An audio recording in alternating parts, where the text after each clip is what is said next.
வணக்கம். சுவாமி சித்பாவானந்தரின் ஆழமான தினசரி தியான குறிப்புகளை அலச போகும் இந்த சிறப்பு பகுப்பாய்விற்கு உங்களை வரவேற்கிறேன்.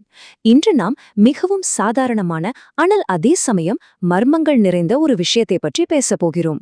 அதுதான் உறக்கம், அதாவது நமது தூக்கம். மே 13ஆம் தேதிக்கான அவருடைய குறிப்புகள் தூக்கத்தை வெறும் உடலுக்கான ஓய்வாக மட்டும் பார்க்கவில்லை, அதை ஒரு மிக உயர்ந்த ஆன்மீக நிலையாகவே பார்க்கிறது. சரி, உங்கள் மனதை கொஞ்சம் ரிலாக்ஸ் செய்து கொள்ளுங்கள். இந்த ஆழமான தத்துவ பயணத்திற்கு நாம் இப்போது தயாராகுவோம். ஓகே, நாம் இப்போ நேரா விஷயத்திற்கு வருவோம். ஒவ்வொரு நாளும் இரவு படுக்கைக்கு போகும்போது நாம் எதை மறக்கிறோம் என்று எப்போதாவது யோசித்திருக்கிறீங்களா? தூக்கம் என்பது நாம் எல்லோரும் தினமும் அனுபவிக்கிற ஒரு மேஜிக் மாதிரி. ஆனால் கண்ணை மூடி தூக்கத்துல ஆழ்ந்த உடனே நமது பேரோ, நமது அடையாளமோ, இல்ல நாம் சேர்த்து வைத்திருக்கிற சொத்து பொத்தோ நமக்கு நினைவிருக்கிறதா? கண்டிப்பாக இல்லை, இல்லையா? இந்த அற்புதமான மர்மமான அன்றாட நிகழ்வை பற்றி தான் நாம் இப்போது ரொம்ப ஆழமாக பகுப்பாய்வு செய்ய போகிறோம். பகுதி 1. உறக்கத்தின் தத்துவம். தூக்கம் அப்படிங்கிறது பகல் முழுக்க உழைத்த உடம்புக்கு ஓய்வு தருகிற ஒரு சாதாரண விஷயம் மட்டும் கிடையாது. மூல நூல்களின்படி பார்த்தீங்களென்றால் உறக்கம் என்பது ஒரு மிக ஆழமான ஆன்மீக நிலை. இப்ப இதுல ரொம்ப சுவாரஸ்யமான விஷயம் என்னவென்றால், இங்கே சுவாமி சித்பவானந்தர் சொல்கிற இந்த அற்புதமான வரியை கவனியுங்கள். உடல் வாழ்வு பொருத்தமற்று என்பதை உறக்கம் ஓயாது விளக்கி வருகின்றனினும் இறைவா, நான் அதை அறியாதிருப்பது ஏனோ. அதாவது, நமது பௌதீக உடலும் இந்த உலக வாழ்க்கையும் நிரந்தரம் இல்லாதது என்கிற உண்மையை தூக்கம் ஒவ்வொரு நாளும் நமக்கு சொல்லிக்கொண்டே இருக்கிறது. தூங்கும்போது நீங்கள் எவ்வளவு பெரிய ஆளாக இருந்தாலும் சரி, அந்த அடையாளம் அப்படியே மறைந்து விடுகிறது. உடல் சார்ந்த வாழ்வென்பது ஒரு மாயை என்று தூக்கம் தினமும் நிரூபித்தாலும், விழித்திருக்கும்போது நாம் அதை உணர்வதே இல்லை என்பதுதான் இங்கிருக்கிற மிகப்பெரிய முரண்பாடே. பகுதி 2. பற்றுடையாரின் உறக்கம்.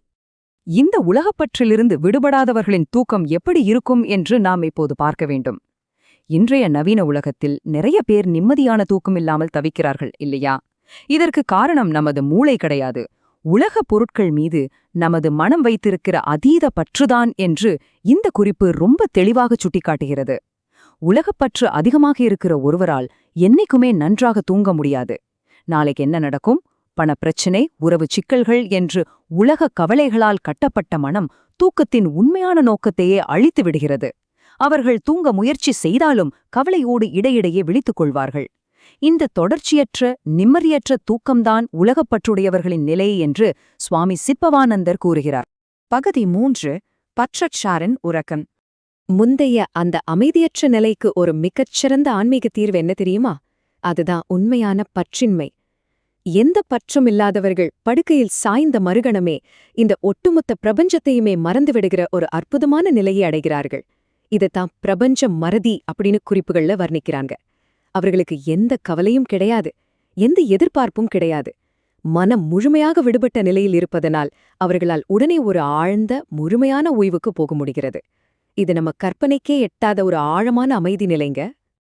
இது எவ்வளவு அருமையாக விளக்குகிறது என்றால், மனித மனங்களின் 2 வெவ்வேறு நிலைகளை அப்படியே கண்முன்னாடி கொண்டு வருகிறது. இந்த 2 மனநிலைகளுக்கும் இடையில் இருக்கிற பெரிய வித்தியாசத்தை இங்கே ஒப்பிட்டு பாருங்கள். ஒரு பக்கம் உலகப் பற்றால் வருகிற தொடர்ச்சியான மன உளைச்சல், கவலையோடு இடையிடையே விழித்துக் கொள்வது. இன்னொரு பக்கம் பற்றற்ற நிலையில் கிடைக்கிற பிரபஞ்ச மறதி மற்றும் முழுமையாக சரணடைவது. நமது அன்றாட பதற்றத்திற்கும் பிரபஞ்ச ரீதியான அந்த அசாத்தியமான அமைதிக்கும் உள்ள மிகப்பெரிய வித்தியாசத்தை இது ரொம்ப தெளிவாக நமக்கு உணர்த்துகிறது. 4ஆம் பகுதி. தெய்வீக அருளும் நன்மைகளும். இப்ப அடுத்த கட்டத்திற்கு போவோம். இது எப்படி ஒன்றோடு ஒன்று தொடர்புடையது என்று பாருங்கள். உண்மையான பற்றற்ற உறக்கம் என்பது வெறும் உடலுக்கு கிடைக்கிற ஓய்வு மட்டும் கிடையாது, அது பல மடங்கு மகத்தானது. இந்த ஆழ்ந்த உறக்கம் ஒரு மனிதனுக்கு உடல், மன மற்றும் ஆன்மீக ரீதியில் எண்ணற்ற நன்மைகளையும் தெய்வீக அருளையும் கொடுக்கிறது. இது 3 படியாக நடக்கிறது. முதல் படி, நமது உடல் முற்றிலுமாக புதுப்பிக்கப்படுகிறது. 2வது படி, மனசில் இருக்கிற குழப்பங்கள் எல்லாம் நீங்கி உள்ளம் ரொம்ப தெளிவாகி விடுகிறது.